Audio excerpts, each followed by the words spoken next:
First, let me express my deep appreciation to lawyer Peter Kim and the Save Korea Foundation. Every day, they are saving Korea. Please stand up.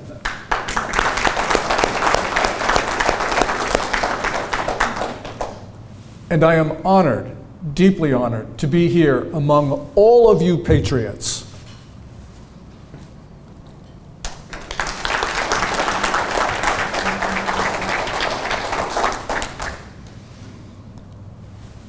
The title of my talk is The Collapse of Human Rights in South Korea. But we are really talking about the collapse of South Korea itself. And we're also more precisely discussing the end of the South Korean state. Moon Jae-in, the president of the Republic of Korea, wants to end South Korea, the country that he was elected to protect, the country, the oath of which he said he would defend. We are here together this evening, far away from Korea, because there is one thing that unites all of us. We have all pledged to defend the Republic of Korea, South Korea.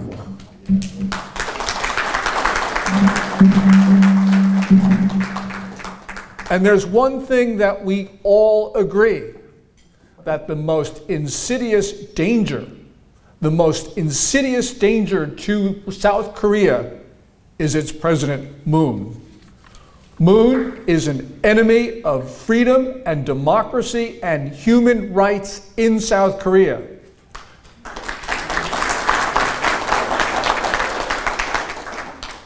So if we're going to protect South Korea, if we're going to save South Korea, if we're going to defend South Korea, we are going to have to rid ourselves of Moon Jae-in.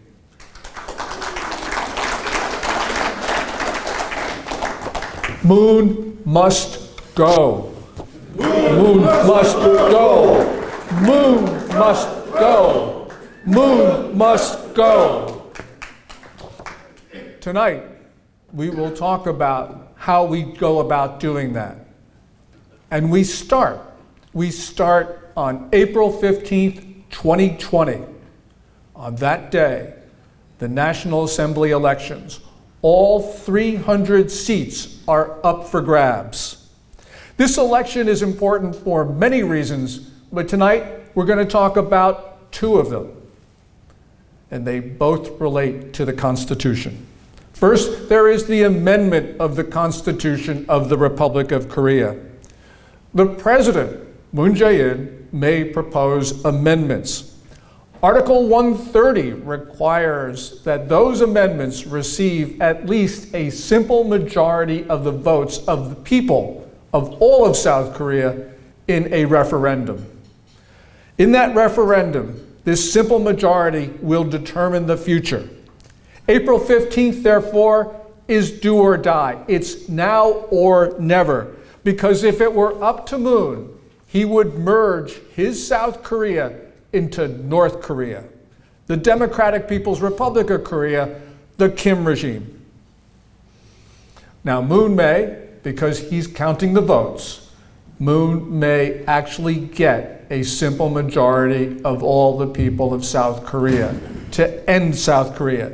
So this means that the only thing that reliably stands between freedom and democracy and justice, freedom, truth, justice, the only thing that stands between that and a totalitarian dictatorship is the National Assembly.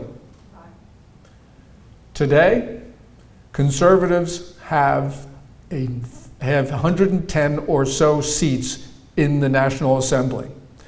We have to win at least 101 seats on that April 15th election. The Liberty Korea Party, the main opposition group in the National Assembly, has those 110 seats. Also, scattered small conservative groups have a few more.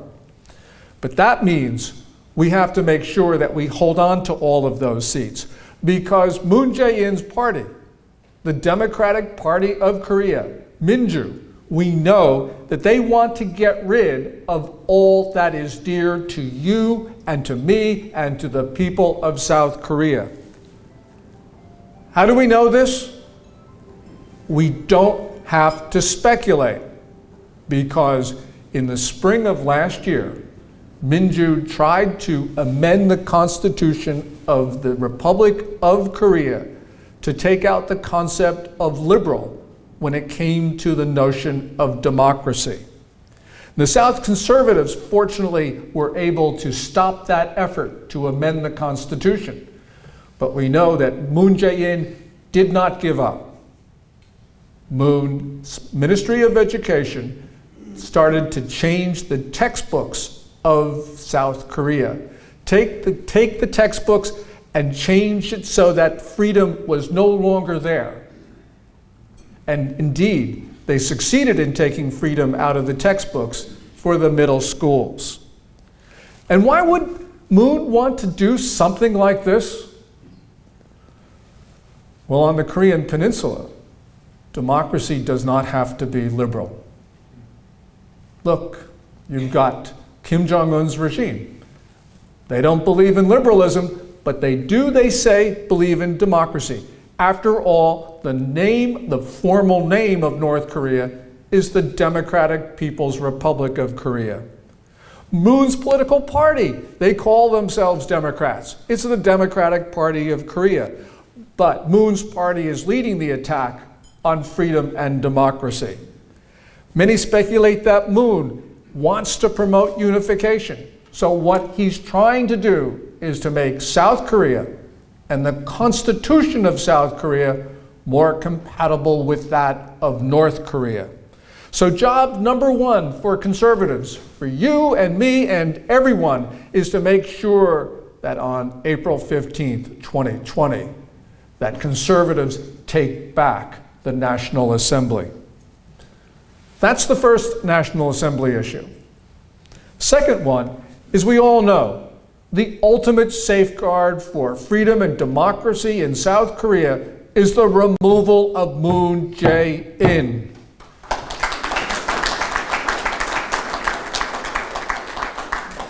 And in the Constitution of South Korea, Article 65 provides for impeachment and adjudication.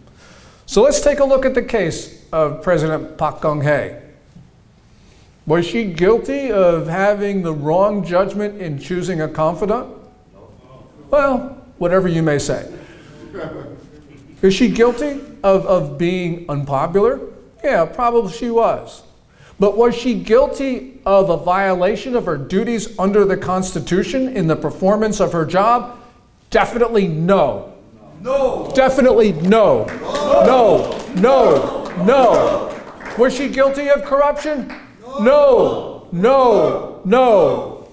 She was impeached and she was convicted because she was railroaded by the National Assembly. She was railroaded by a sophisticated and slick and cynical operation run by Moon Jae-in. The statement that lawyer Kim will show you soon, that statement demands justice for President Park. We know that today Moon does not want justice for her. We know that because he did not want justice for her in 2017. As my friend Lawrence Peck has said, Moon is very smart in his ability to bring criminal charges against his political opponents. And that's exactly what he's doing now. We have seen so many people put in jail with no justification. One of the more important cases was that of Media Watch's Byun Hae-je. In December, Byun and 3 of his Media Watch colleagues was convicted of libel against JTBC, a cable television network. He was convicted of libel because of a story regarding the tablet computer of President Park. Now, if Byun was not found guilty, then that would have challenged the whole basis of the impeachment of President Park. So the acquittal would have called into question Moon Jae-in's legitimacy. Now, given the unusual circumstances of this case, because we know that there are very few prosecutions for libel in South Korea. There are very few pre-conviction detentions in South Korea. We know because this was so unusual, we know that Byun and his 3 Media Watch colleagues were political prisoners of Moon Jae-in. And there have been other journalists we know who have been wrongly detained and convicted. In fact, there has been a collapse of human rights in South Korea. Under Moon, human rights have had a few bad years, a few very, very bad years. Moon is clearly eroding democratic institutions in the Republic of Korea. Since becoming president, Moon has taken control of the big broadcasters. And because he's done that, he's made sure that the broadcasters don't talk about anything that Moon doesn't like. Especially, he does not like criticism of his terrible, terrible North Korea policies. Anything critical of Moon is not permitted. And these days, it's not safe to say many things in South Korea. So to reinforce his control over broadcasting and the media and the public narrative, he's not only gone after the cable TV stations, he's also gone after social media. He's moving against content that he believes cause social distrust. One of his big targets has been YouTube. YouTube, as we all know, is one of the few channels where conservatives can talk to each other and talk to other people in South Korea. Now, Moon has tried to enact censorship laws, but he doesn't need censorship laws to go after YouTube, which is owned by Google. We know that because Minju has started a tax evasion case against Google Korea, because Google Korea refused to take down 104 YouTube videos that Moon did not like. Moreover, Moon has been relentless. He's been using the National Police Agency to go after all of those people that he thinks have been saying things that are factually incorrect, fake news. And you don't even need to be factually incorrect in Korea to be a target of Moon Jae-in. Recently, he has been going after 70 South Koreans because they dared to question where Moon was for 5 hours in the beginning of April of this year when there were the deadly wildfires in the eastern portions of the country.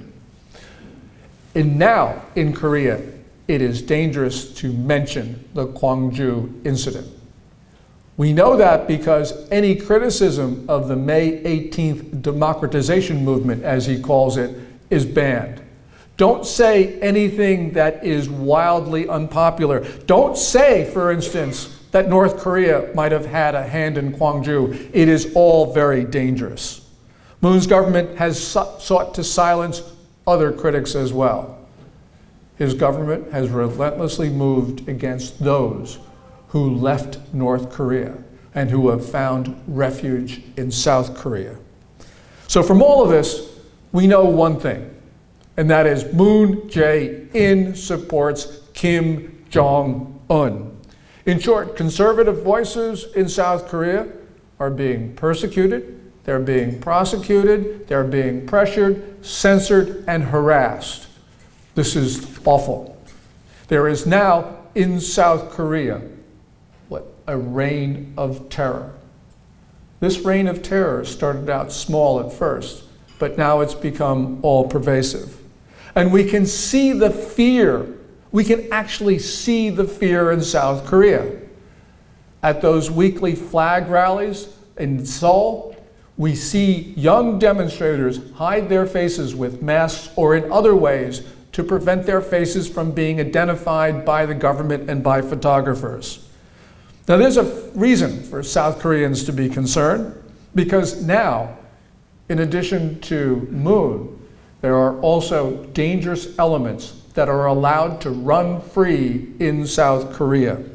In this reign of terror, pro-North Korean forces are free to speak, they are free to act, and they are denying those rights to speak and to act to other people who are not pro-North Korea. North Korea's radical proponents run around and talk about what they call the scum, quote unquote. Who are the scum? These are people who want freedom and democracy and truth and justice and human rights. These are the people like you who have fled North Korea. Now we have these radicals in South Korea who feel that they can go around and try to put the lives of North Korean defectors into danger. Last year, these people have gone around and they've put in wanted posters in Seoul for 2 North Korean defectors. And because it's believed that these defectors are on an assassination hit list of Kim Jong-un, that of course has put their lives into danger. The now notorious Baktu group and their allies in the Flower Wave are openly and with impunity acting, and they are dangerous. They have intruded into classrooms to shout their propaganda. They invaded the offices of Daily NK, a news website, to intimidate the staff. And we also know they've broken into the offices of a human rights organization to disrupt their operations. Now, Baktu members have also made public death threats, and they've staged mock public arrests with their victims bound in rope, suggesting lynchings. So the alarm right now in Seoul and in other places in South Korea is clear, and that's not the way it was supposed to be. Quote, "I will strive to get rid of authoritarian practices in the presidency." Moon said those words on the day that he was inaugurated in May of 2017. Although he made his name as a human rights campaigner and as a democracy advocate, we have seen that he has been much more aggressive than his predecessors in using state power to go against those he does not like. South Korean society was actually freer under his 2 predecessors, Presidents Lee Min-bok and Park Geun-hye. Moon, and let's be clear about this, Moon has reversed a decade of liberalization and democratization. He is now returning South Korea to a dark period. And worse, he is returning South Korea and trying to make it into North Korea. So as the Save South Korea Foundation is promoting, we need a human rights special rapporteur from the UN for South Korea. This is absolutely critical. The South Korea of tomorrow is going to be a dangerous place. We need to protect freedom, truth, justice. Moon, as we talked about, is trying to unify the 2 Koreas. Now we know that every Korean leader, both north and south of the demilitarized zone, since 1945, when the Korean Peninsula was divided, every Korean leader, both north and south, have promoted unification. So we shouldn't be surprised when Moon has met Kim Jong-un that he's pushed the idea of the 2 Koreas getting together. Now, both Seoul and Pyongyang have had their various proposals for unification, and basically these are confederation ideas, where you have 1 country, 2 governments. But because the 2 Koreas are so different, because North Korea is so bad and South Korea is so good, even these loose arrangements have not been able to be put into place. Now, Moon is the first Korean leader to accept the unification proposals of the other side, and he is pushing unification hard. He's working so hard that he is undermining the defenses of South Korea. So for instance, last September, he agreed to a 17-page document with North Korea, and that document helps the attacker, North Korea, far more than it helps South Korea. We also know that Moon has been unilaterally taking down the defenses south of the demilitarized zone. He's been doing this unilaterally. Moon has also been taking steps to reduce the capability of the South Korean army to defend itself, and Moon has been doing his best to undermine the alliance with the United States.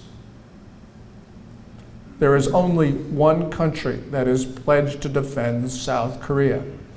It is the country that rushed to South Korea's defense after Kim Il-sung on June 25, 1950, attacked South Korea. It is the one country today that has troops in South Korea to protect it. And that country, of course, is the United States of America.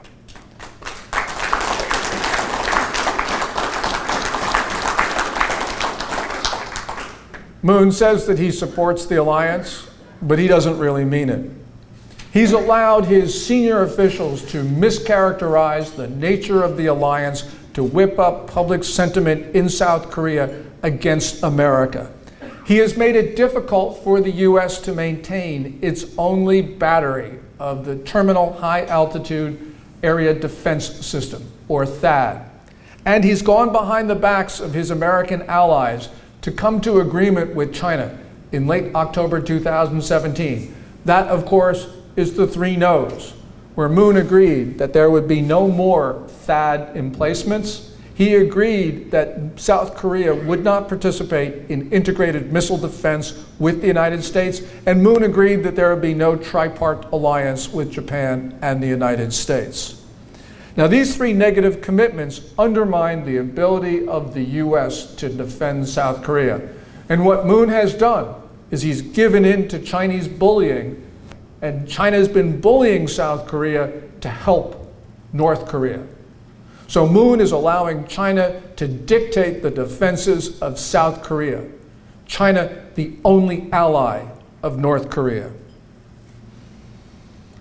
I can't say that Moon hates America, but we know that at the end of last month, when President Trump went to Seoul, he stood next to Moon and the First Lady. And the First Lady was wearing on her dress a blue butterfly pin. That pin, of course, has become a symbol of anti-Americanism in South Korea. So what Moon was doing was he's disrespecting not only President Trump, he was disrespecting the United States of America, the only country going to defend South Korea. I can't say that Moon is a traitor to South Korea, but I can say that if he were a traitor, he would be doing exactly what he is doing now to undermine and attack freedom and democracy and human rights in the Republic of Korea. So let me close with just one point. Moon's administration has been whipping up anti-Japanese sentiment in the last several weeks. I understand that. I come from a Chinese household. My dad, in the 1940s, he fled the Japanese. He was in Shanghai, and he moved west across the country with millions, perhaps tens of millions, of other Chinese who were escaping from the marauding Japanese army. But we've got to be clear that no one who authorized the attack of China is alive today in Japan. And no Japanese who was in a position of authority in Korea is alive today. As far as I can tell, Moon Jae-in is whipping up anti-Japanese sentiment because he wants to regain popularity to retain political power. But here is the important point. Today, if North Korea attacks South Korea, if the Chinese troops pour across the demilitarized zone into South Korea, then the United States is going to need the help of Japan to defend South Korea. We Americans are going to need our military bases in Tokyo and in Okinawa and across the Japanese archipelago. We are going to need the active support of Tokyo to defend South Korea. But Moon doesn't care. It looks like he wants the North Koreans to invade. Moon, by word and deed, is pro-North Korea, pro-China, and anti-America. And he is the enemy of all things that are good in South Korea. So therefore, let's all of us make a pledge right now. We will make a pledge that we will defend freedom and democracy in South Korea, and that freedom and democracy in South Korea will never die. So let me hear you say it. Let me hear you say it out loud. Freedom will never die. Freedom will never die. Freedom will never die. Will never die. And because of your dedication and your determination, I am sure that freedom will live in South Korea. Thank you so much.